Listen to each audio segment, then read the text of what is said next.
Morning students, our next topic of chapter number 7 of macroeconomics is concept of aggregate supply.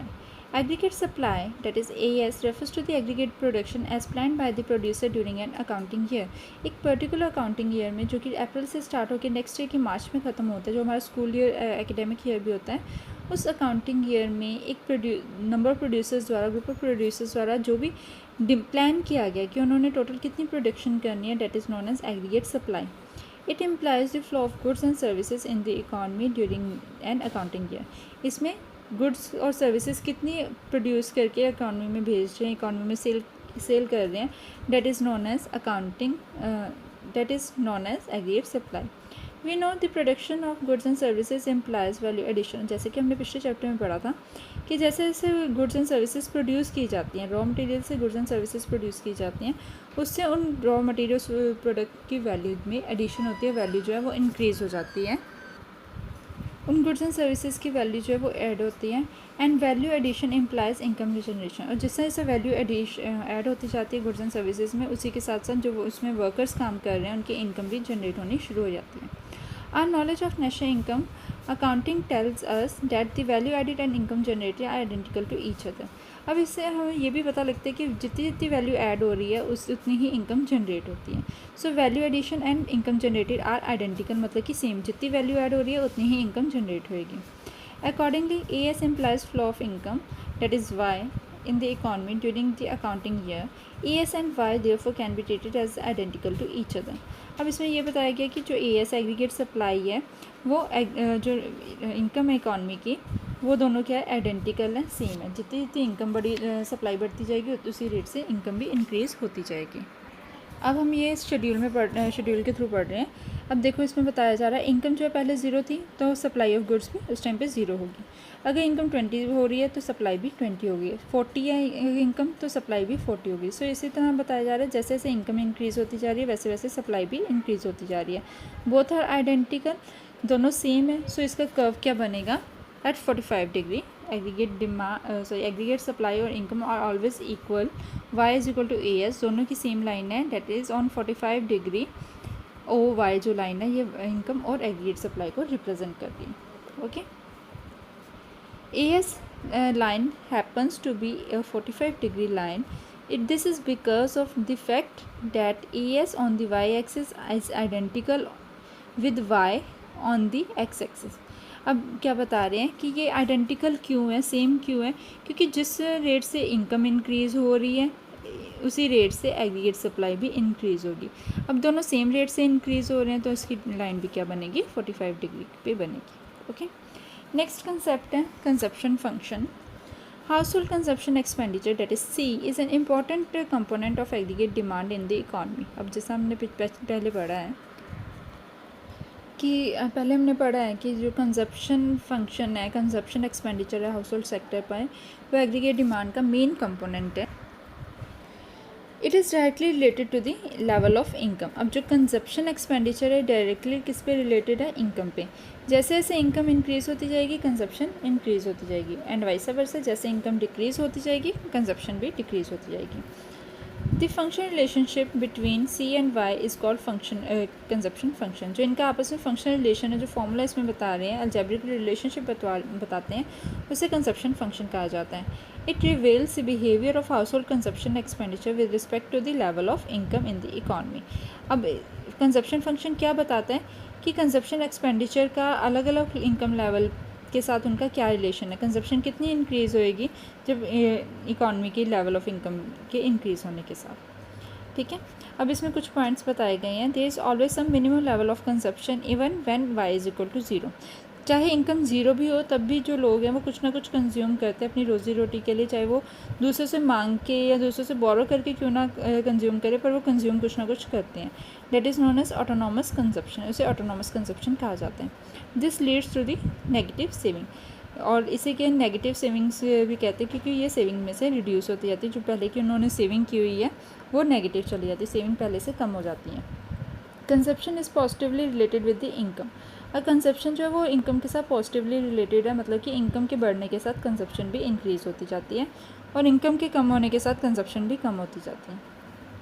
The entire increase in income during a particular period is not converted into consumption. अब कह रहे हैं कि जिस rate से income में increase होती है कंजप्शन उस रेट से इंक्रीज़ नहीं होती, बिकॉज अगर सपोज इनकम जो है वो 100 की स्पीड से इंक्रीज़ हो रही है, कंजप्शन जो है वो 60 की स्पीड से इंक्रीज़ होगी।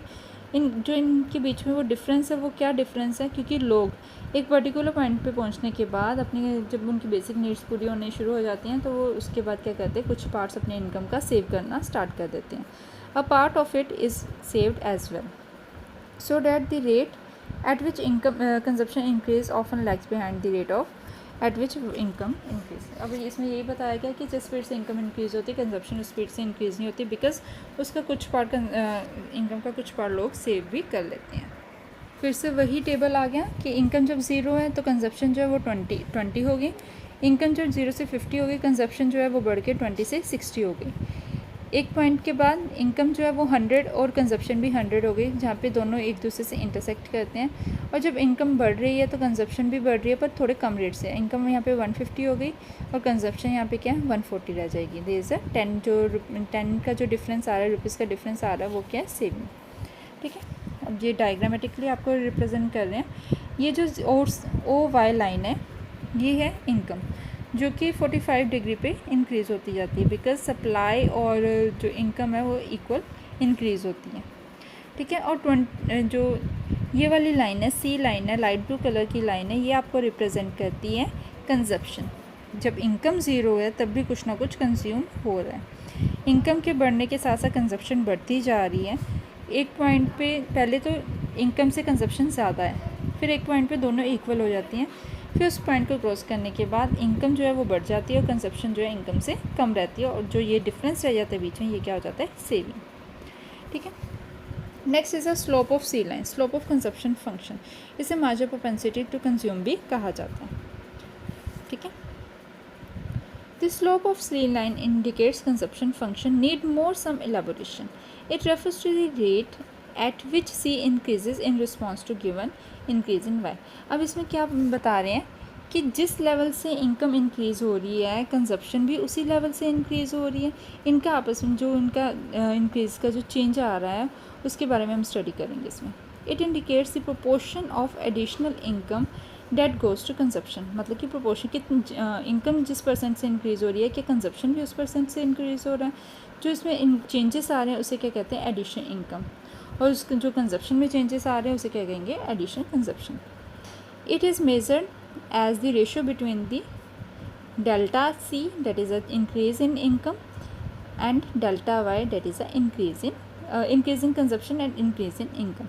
अब ये दो पॉइंट्स जो है इसमें पढ़ेंगे हम, delta C increase in consumption and delta Y increase in income. This is known as marginal propensity to consume. अब इसे क्या कहते हैं मार्जिनल प्रोपेंसिटी टू कंज्यूम।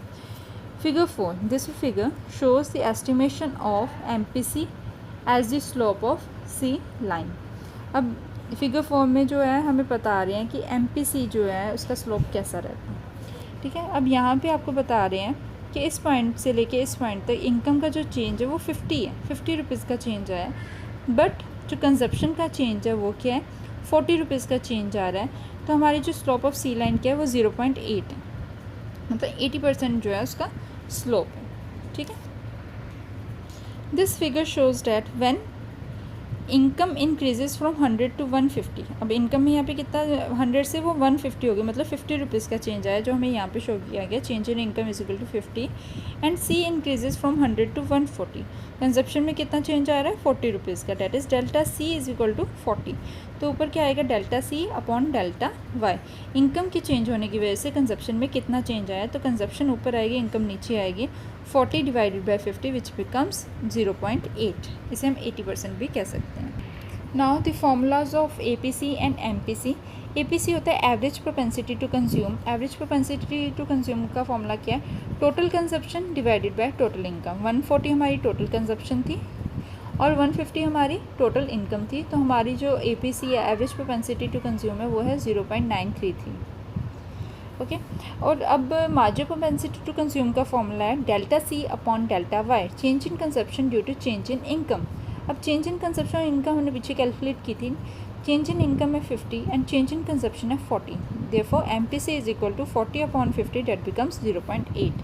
तो ये तो फॉर्मूला हमने याद रखनी है। ये आपको आगे सम भी आपको न्यूमेरिकल्स भी आएंगे इसमें। What is the formula of APC, how APC is calculated, and what is the formula of MPC, how MPC is calculated. आपको वैल्यूज़ दी जा सकती हैं कि इनकम इतनी है, कंजप्शन इतनी है, आप APC और MPC कैलकुलेट करो। ठीक है, तो हमने ये फॉर्मूलाज जो है वो याद रखने हैं। Next is a slope of straight line C function. अब इसमें बताया गया है कि सी लाइन जो है MPC जो है ये कांस्टेंट क्यों होती है। We know that a straight line has a constant slope, so that a straight line C function as in figure 4 indicates the constant slope of C function, implying that MPC must be constant to all level of income. जितना भी income के जितने भी level, मतलब कि हम जिस भी लेवल में पढ़ लें तो इनकम हमारी सेम लेवल पे इंक्रीज़ हो रही है, उसी के रिगार्डिंग कंजप्शन भी हमारी सेम लेवल पे इंक्रीज़ हो रही है। Such C function is called linear consumption function. C function को क्या कहा गया है? लीनियर कंजप्शन फंक्शन कहा गया, जो कि एक लाइन में इंक्रीज़ होती जा रही है। It suggest that every time there is a rise in income a constant proportion of it is converted into C, कि जितनी भी इनकम इंक्रीज़ हो रही है उसका कांस्टेंट प्रोपोर्शन, मतलब उसकी कांस्टेंट परसेंटेज जो है वो कंजप्शन में जो है वो चेंज हो जाएगी। सो कंजप्शन फंक्शन में यहाँ पे जो MPC कैलकुलेट की गई है वो 0.8 कैलकुलेट की गई है, जो कि 80% है टोटल इनकम की। ओके, नेक्स्ट है algebraic representation of C function. C function का जो अलजेब्रिक रिप्रेजेंटेशन है वो क्या है? C consumption is equal to first consumption initial consumption plus BY। B यहाँ पे कैलकुलेट बी जो है यहाँ पे वह रेफ़र करता है the rate at which C increases, किस रेट पे जो कंजप्शन है वो इंक्रीज़ कर रही है, and Y is refers to the income, जो अलग अलग लेवल ऑफ इनकम के बारे में हमने स्टडी करनी है। Here C is equal to initial consumption थी हमारी 20, जो कि ज़ीरो इनकम पे भी हम जो बेसिक जो है कंज्यूम कर रहे हैं, जो इनिशियल कंजप्शन है वो है हमारी 20 प्लस 0.8 जो हमने कैलकुलेट किया था कि 80% जो इसकी कंजप्शन रहती है, और y is equal to income. अब हमने अलग अलग इनकम लेवल के बारे में स्टडी कर रहे हैं। अगर हमारी इनकम जो है वो 0 है तो हमारी कंजप्शन कितनी होगी? 20 प्लस 0.8 इंटू वाई क्या है हमारी 0, डेट मीन्स हमारी जो कंजप्शन है वो क्या होगी? 20। अब अगर इनकम हमारी 50 हो जाती है तो यहाँ पे y की जगह हम 50 फिल कर देंगे तो हमारी वैल्यू आ जाएगी 60। अगर हमारी इनकम 50 है तो भी हमारी कंजप्शन उससे ज़्यादा है 60। अगर हमारी इनकम 100 होगी वैल्यू पुट करने के बाद तो हमारी कंजप्शन भी 100 होगी, और अगर हमारी इनकम जो है वो 150 है तो कंजप्शन हमारी क्या आएगी? 140 आएगी। इसी के साथ आपको जो ये गिवन क्वेश्चंस आपने ये करने हैं। Find C when initial consumption is 200 and MPC is 0.5 and y is equal to 1000। अब हमने ये वाले फॉर्मूले में वैल्यू पुट करनी है। C आपको दी गई है, C बार इनिशियल कंजप्शन दी गई है, प्लस MPC आपको दी गई है जिसे हम B भी कहते हैं 0.5, और इनकम आपको दी गई है 1000। तो हमने वैल्यू पुट की 200 प्लस 0.5 इंटू 1000 विच बिकम्स 700। आपने ये सेकंड क्वेश्चन रीड करना है, और जो नेक्स्ट पार्ट है वो हम नेक्स्ट वीडियो में से डिस्कस करेंगे। अगर फिर भी आपको कोई प्रॉब्लम रहती है तो हम इसे जूम मीटिंग में क्लियर करते हैं। Okay, thank you.